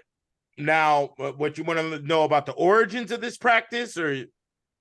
Yes. Okay, the origins of this practice is embedded in a man being impotent and he not being able to have an inheritance. So what would happen is and usually men with money are sexually inadequate. Men without money are sexually adequate. This is the science that women know, okay? And this is also a part of the whole adventure phase, and there's a lot of different sciences that go on with this. The word cuckold actually comes from the cuckoo bird, okay, which is something we also grew up with. In cartoons, cuckoo, cuckoo. They hit the alarm clock. That's what the cuckoo bird sounds like when it crows. Is cuckoo, cuckoo. So, it was for an inheritance. Usually, the male would either allow the female to go on her own liaisons and discover a male for this activity, or sometimes the male would allow the neighboring buck in the farm over who was younger and considered a bull, which is animalistic. And the bull, as you see inside the bull and cow mating structure, only comes around to mate and does not stay there for any financial support or to raise the offspring. Okay, that's why he's termed as a bull. Okay, so then the bull goes away or whatever. Then the original father gives inheritance to the son or to the children that come out of that union, and he raises them as their own. And that's why the so-called stepfather, if you go wiki the word stepfather, it will say a cuckold, or if you wiki the word cuckold, it will say a stepfather. Okay. So the stepfather is a person who also in medieval undertimes it was understood was the true lover, because he can give through his work and also through the raising, and it separates him from the animal, which the animal only comes around to mate, and that's in all mammals in the mammalian realm. That's water mammals and land mammals. They only come around for mating purposes and do not support with the offspring. Okay. So to separate yourself from the animalistic realm, you raise the offspring as a father, and that makes that enforces your humanization. Okay. So when we look at the whole activity of what happened with Adam and Eve, that was a cuckold situation. Okay. And also the situation with Jesus being born, that was considered to be a cuckold situation, which means, which there's also a status within that, is that you're not supposed to look at your woman as a sexual object. And the cuckold male who raises the offspring is not looking at his woman as a sexual object, which brings her into a status of humanism and also makes the relationship in a best friendism, which allows her to also have the freedom, which also tests the woman's animalistic desires. So if she gets caught up into sexual activity, she will devolve into the animal realm by steadily seeking males for sexual union. If she understands that we are here for the progression and for reproduction and security of our children, then she will stick with her man and only conduct and said activity out of either fun, which is permitted by her best friend mate male, or for mating purpose. I mean, for reproduction purposes, because he can't produce, which is also similar to today's sperm banks. If you want to, right? So there's 77 different forms of cuckolds. There's a lot of comedy and comic structure that comes behind this, which states that you can't control your woman, or your woman is, animal and she desires the sexual activity. And that's why you wear the antlers. So when you see males with the antlers, that's what this science is long. I'm gonna tell you right now. That's why I said, you switch gears, because the cuckold science is a very long, vast science. There's a lot of different animals that represent what cuckolds is what. So you have a deer, then you have the bull, then you have the goat. And for the female symbolization is the snail, because the snail only brings out its horns when it's leaving home. Its horns is the eyeballs, right? So, yeah. Well, I found it quite interesting that. Yeah, that science is deep. I can write a whole nother book on that. I'm going to switch. Go ahead. For 1 second. They have a bull in Times Square. Oh, yeah. Okay. Is that a cuckold? The bull, because of its longevity and terminology, will always represent the robust male, or the bully. Okay. The term, okay, yeah. Yeah, the term bully actually means lover, which comes from bull, which is Swedish. Okay, it meant lover. Okay, so the bully, which also devolved into a time period in the during the medieval, which shifted over to the establishment America, where the original pimps who protected girls, who protected prostitutes at the brothel. The dude at the door was a bully, okay, that protected the girls in the brothel, which now is termed as a bouncer inside the club, right? Okay, so the bull will always, and also the symbol of Taurus is wrapped up into that, Taurus being our biggest constellation out of all constellations in our solar system, and also representing gold, which is right after Aries, because Aries is also another cuckold symbol, which is directly underneath the sun, but he represents the royal status on how to interact with females, okay, and also the protection of females. With the ram heading, and ram goes back to Ramses. Ramses had, I think, 100-something children at one time, and all this. It's a lot. This stuff is layered, my dude. So yeah, the bull, because of its ferociousness, is definitely that on Wall Street. Yeah. Yeah, and you want to use, the bull is money, is the money symbol of the astrology system. That's and the bull and a bear, right? Yeah, there's a bull, there's a bear, there's a duck. Taurus, the bull, right? Sign. Right, right. When you go to the Earth, when you go down to the root of stock exchange culture and how it was designed during the medieval, you find a lot of different characters. You find the duck, you find the bull, you find the bear. That's why they call it the bear market and things of that nature. And these things are correlated to the characteristics of those animals. When you understand this area, just like what I was explaining earlier about words, you understand the spirit. And when you get the spirit, you can ice skate on top of it. How come you didn't write a dictionary? I just wrote the encyclopedia on the alchemy of women. All that cuckold science is in there. Oh, that's in there. Okay. Yeah, that cuckold science is in there. I explained the goat. I explained the bull. Okay. I explained the snail. I explained the chicken. The word the chicken is cock. All of that. All of that. This book, what I'm looking at, can be held up in court. Like I'm just saying, do you understand that what you did? Yeah, You found everything and got everything right, along with all the references and everything. This can be taken in court to fight for us, to say, nah, these mother effers here, these did that, they did, like, to point fingers and get justice on us, in a sense. Yeah. I mean, I see that. Yeah. Because your research is in depth. It has so much detail. Yeah, man, yeah. Wow. So my last interest. Man. Well, it's not my last, it's kind of interest, but Go ahead. the way you word it, the entrapped African male into the female worship. What are you saying with that? Oh, that was a good one. What I'm saying with that is, you know, that is a cloak to be irresponsible. Basically, you don't see other races doing that, and that's why they're able to build. We use that as some type of You're excuse. talking about the hoism. Hoism, whatever layer you want to look at it. When it comes to Black culture, any man that's worshiping a woman is not being productive.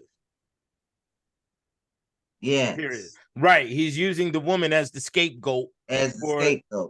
As the reasoning for his survival, and also for the reasoning on why he can't be productive. Yes. Right. Now, to get our men from up under that spell, because that's a spell. How to do that? Okay. Personally, it's really significant because it is so many men that is in this entrapment in their mind. Look, and they're not supporting their children. See, so when you talked about the bull, and they are expressing their humanness by taking care of their family, they're not taking care of it. This group right here is not taking care of their family. They could be married. Hey, look, I'm and not able to keep a job or whatnot. And the wife is, supporting the family, and it's causing a great deal of suffering. Right. So from my observation, and when I say observation, understand that I've lived in, let me put this Black Madonna on the page while I'm talking. Okay. And this is a picture I took. This is the Black Madonna that's in San Antonio, Texas. Okay. At St. Anthony's Cathedral. So let's put her on the page while I answer this question. Black men don't want to be men by majority rule. And that's something I've lived in 4 different time zones. I've been around, the Negro of all types, That's a baby in her hand? That's a baby in her right hand, ain't it? Right. Yeah. Usually Black Madonnas you'll see with a baby. And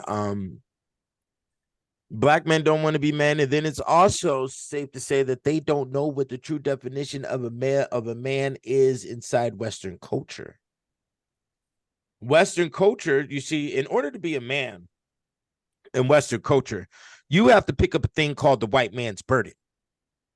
Okay. And the white man's burden is being an engineer, being an architect, being a judge, being a lawyer, being an author.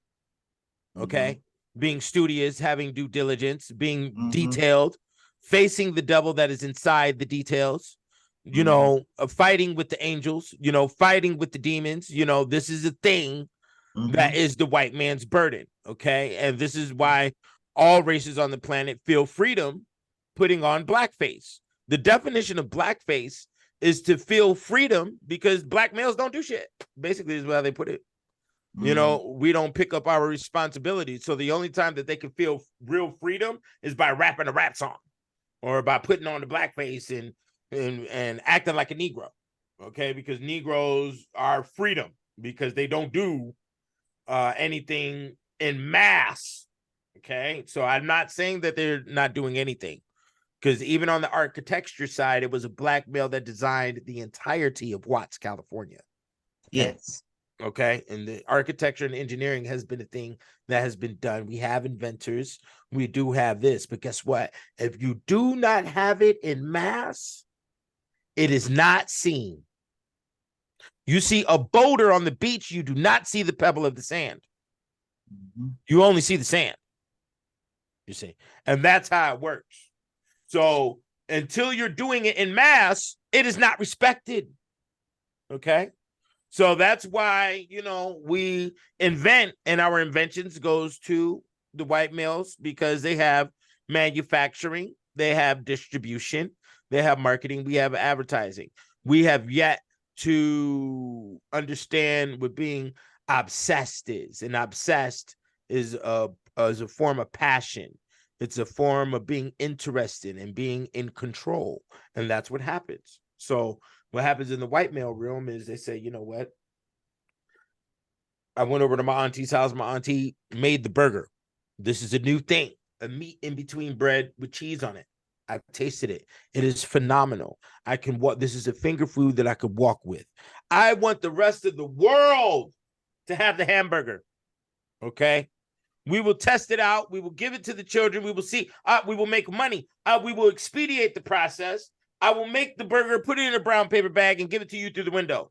Okay? Because I want you to experience the love and the joy and the excitement that I have experienced with the product. Now, other people get obsessed.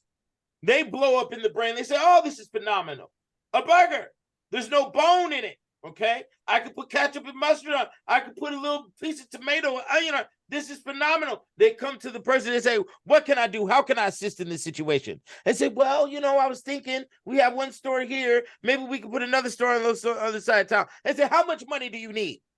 They say, oh, I need 100,000 to start. They say, okay, here's 100,000. Here's a check. Okay, now when you put this 100,000 in, how long will it take for me to get this money back? And then we could double it. And then we could put another store on the north side of town. You see? And they say, oh, okay, well, it might take this long, you know, why don't you get in the trenches with me, flip some patties, and we see what we can do. Hey, we need a person outside dressed like a hamburger to dance around and to bring more people inside the store. You see how they're doing this? Oh, I've seen that a long time. You're right. So that's called being obsessed. Yes. That's called passion. That's called being interested. That's called including yourself. And guess what you have to do it by? Not only by your own internalized energy, but by your money. Your money symbolizes your blood, sweat, and tears. Okay. And if you're not willing to do it with your money, and if you're not, and once you have put your money in, guess what you have then? You have a voice to suggest. You have a voice to control what is going on with the situation, because the money is advancing the business and what's going on. Okay. These are all elements that are brand new to us. And not just advancing business, but advancing their families. There you go. Because the families that started this type of system in the 1700s, let's go over some names. Breyer's ice cream. Right. Yeah. Okay. The Heinz ketchup, my dude. Okay. Nabisco, Kellogg. These are last names that we grew up off of. Goodyear. Okay. The dude on the oatmeal was feeding your granny, and it fed me. Okay. So how long have they been balling? What are we talking about here? Right. Yeah. You see? So, and see, that's one of the areas that extremely infuriated me, is when I understood that the collective psyche of Black people do not have these elements embedded in its operation and character. Yes. That is what, when it comes to the word support, we think thank you is the most powerful thing you can do in support. Brother Ralph, you got anything to say about this?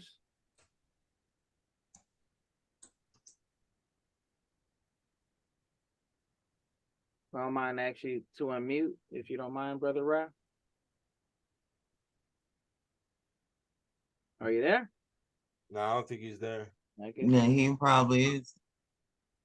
So I always had this saying that I shared with my daughter, I reminded her today,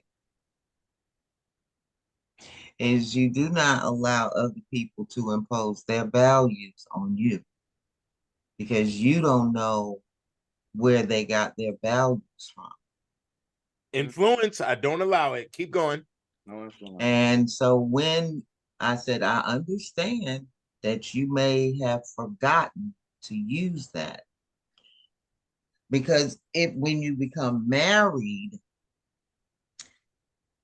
you would like the husband to be able to have a value. A value for the husband is found in his hobby. Mm-hmm. His hobby should be turning into a business over time. Keep going.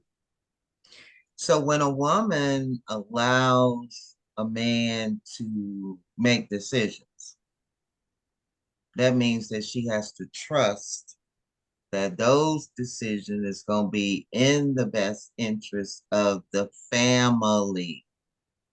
And when it's not in the best interest of the family, his value, he doesn't have a value. And Keenan said he's not human until he takes care of his family. Yeah, that is one of the baselines. That is one of the baselines of the division of human and animalism. If your man is not reading nonfiction material, don't trust anything he's coming out of your mouth. You cannot pull precision out of your ass. That's not how this works. There is no man is the smart one. Junebug is the smart one. Ain't none of that. Intellectualism is something that is developed through not only reading, but experience. Okay? And the experience is 9 times out of 10 going to come from the dark side. And, you know, a lot of the things that you read, as we just went through, individuals being thrown over the side of the ships, pirates attacking, was all dark information. But that dark information and him facing the dark side does what? Protect you from it.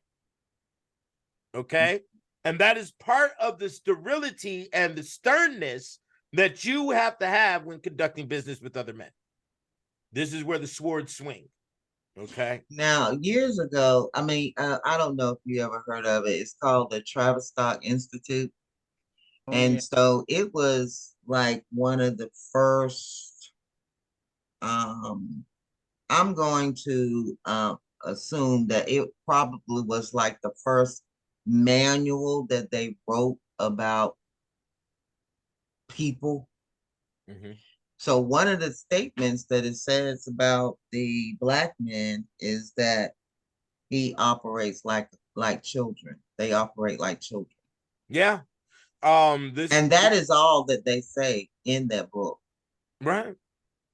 Because now, when it comes to the Black woman, she has strength, she takes care of her children. And I begin to look at us like almost like animals, like we've been steered in a certain direction that is unhealthy. Yeah. So we're speaking for Black men as a collective? Global, yeah. That's how they use it. Yeah. Yeah. What happens is that you can see this in the Greek statues. You know, they that's why, you know, they parade the small phallus, because the small phallus is human. Only animals have large phalluses. There's another line that they put to it. You know, the favoritism of the arse is animalistic. You know, that's what animals do, is they go stick their nose up another animal's arse when, you know, they first encounter another animal, you know, and that's why white males put favoritism towards breasts, because breasts symbolize life and milk giving. So you have to understand, this stuff is embedded in some very deep areas. This stuff is there, and it's really a line that you can't debate, you know. So it's there. We're not picking up our responsibilities. Black males don't know what being a man is in the Western world. If we were to compare modern day responsibilities with what we had in tribal times of the development of a mud hut, the responsibility rate is humongous. And I mean, I'm a single father. I've written 10 books, encyclopedias, 3-volume series, the whole thing. I'm not, you know, going to play these games. you know, on no level, so some of us have that kick, the majority of us don't. And you can see it on both male and female side. We got black women twerking on the highway. We got, black males devolving into homosexuality through hip hop. There's a lot of crazy stuff going on, and it's all to avoid responsibility. It's all to avoid the fact that the term race, every other race on the planet has picked up when it comes to the competition of industrialism and supporting their own. We're the only ones that haven't. We're just now catching up if we want to look at some of the activities in Africa. Africa's still scamming the world through the internet. So, we have yet to pick it up. It's phenomenal when I'm on my TikTok, just flipping through or seeing stuff online, and you see a lot of tribal dancing, and the girls are all out there, tits all out, with all these fanatical beads everywhere. But then when you look at the background, there's not a building in sight. They're dressed in all these elaborate colors, dancing around for the magical god that's in the center for whatever witch doctor stuff they're doing. But when you're looking around, there's Coca-Cola tin on the roof of the house. So still to the day when we got, we got satellites in the sky, we got, ships going to the moon and whatnot. We survived slavery. We survived several wars. We survived plagues. Right here in America, these individuals are still in Bushman condition and have yet to pick up the fact that there's helicopters above you, okay, and planes that are flying 1,000 miles per hour, okay? And we have yet to, there's not one African country that has a military, that has a navy or an air force. They have, some of them have militaries. They have an army, but they're being trained by the French. Right. 80% of France's income comes from Africa. I think it's 500 something billion a year. We still go down there and we're planning the cobalt mines. Have you seen that? Have you seen the cobalt mines? Have you seen the computer graveyards in Africa? Okay. Yeah. All of our old computers, we go dumping in Africa, there's big piles of them, because they don't care. I don't even know if they know. I don't know what the psychosis or the psychological position is, but they have no way of getting rid of their waste. Right. And they invite the Chinese down there, and then they make the Chinese chiefs of their tribes. We've seen that. One of the books, it's just, oh gosh. Yeah, one of the books that I ran into during the end of the course of this study was, I forgot the title of it, but the book was based on a white man that went down, that was always questioning himself about why Africa hasn't fortified its coast and set up, passport and investigation on who comes into their lands. And when he went down there and studied the people, his conclusion is that they don't hate their enemies and they don't love their women, and he was comparing African tribal activity to how Caucasians can hate for centuries, and they can build defense against those that they hate for decades and generations and generations and generations, So, all right. Now, I do want to make something quite clear. Because I think we're getting close to the end right now. Okay, I do apologize, but I do have to say this. Okay, let us say this, and then we'll close out. I do want everybody to understand, to not feel a certain way, because then the comparison is with the pale face. There's a tendency for people to say, okay, well, we use them as always as a model. They're not the model. It's just the example of how their philosophy in life has taken over the world. Right. Yeah. And it's been a slow process in understanding what that philosophy is when it's right in your face. It's right in your face every single day. Yeah, but that boils down to interest. So, how many webinars have you sat with me on, Miss Hinton? We just went through a whole 3-volume series of medieval activity, and then I took you straight to the Caribbean because I was interested. You understand? I was interested, and I also needed a career. So we're knocking down many birds with one stone here. So not only that, I needed a career. I wanted to understand the environment that I was in. I wanted to understand how you took over and kicked the whole world's ass. And and I wanted to know what your background was. I wasn't sufficed, or I wasn't complete with Pilgrim. You're more than a pilgrim, and we're gonna figure it out. So that's how I got onto all of this journey. And I'm not a black man that's going to allow attack, because I'm not attacking you. So I'm not born into a position. I'm not born on a planet where you're just going to throw me in a basket, send me up the river, and then by the time I'm 18 years old, I got shotguns in my face from every single person on this planet: Mexican female, white male, Spaniard male, black woman, black male. Everybody's shooting at me, bro. Like, what is this shit?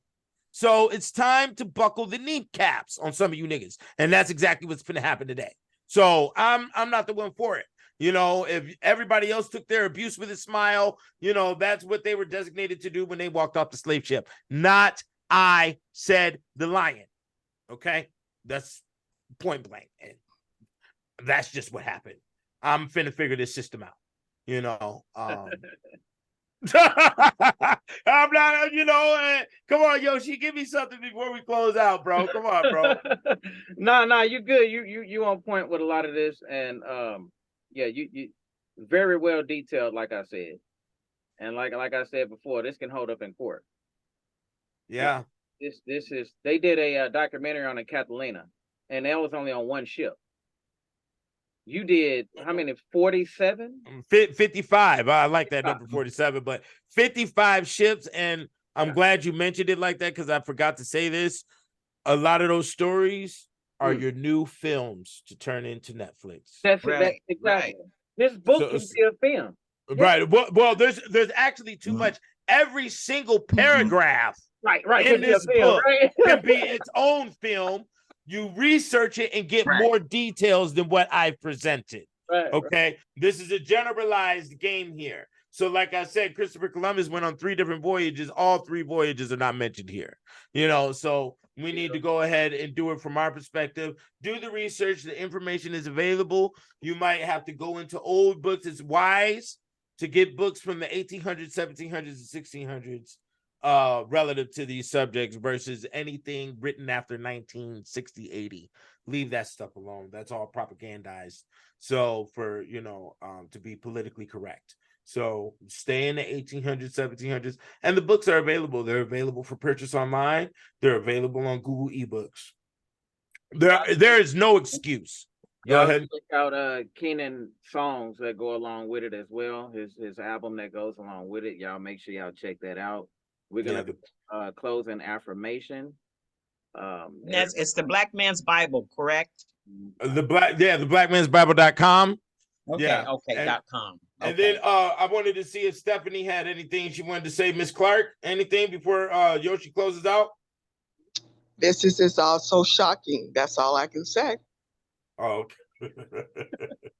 I'm shocked, as usual. Okay. It's going to take me for the rest of the week to get straightened out.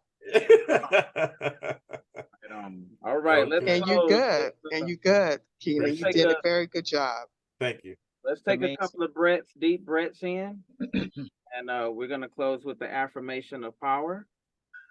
All right. We're going to do our first breath.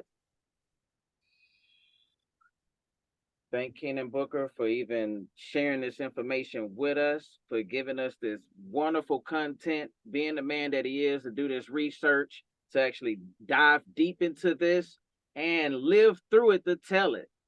We thank you, Keenan Booker. Appreciate it. Thank you.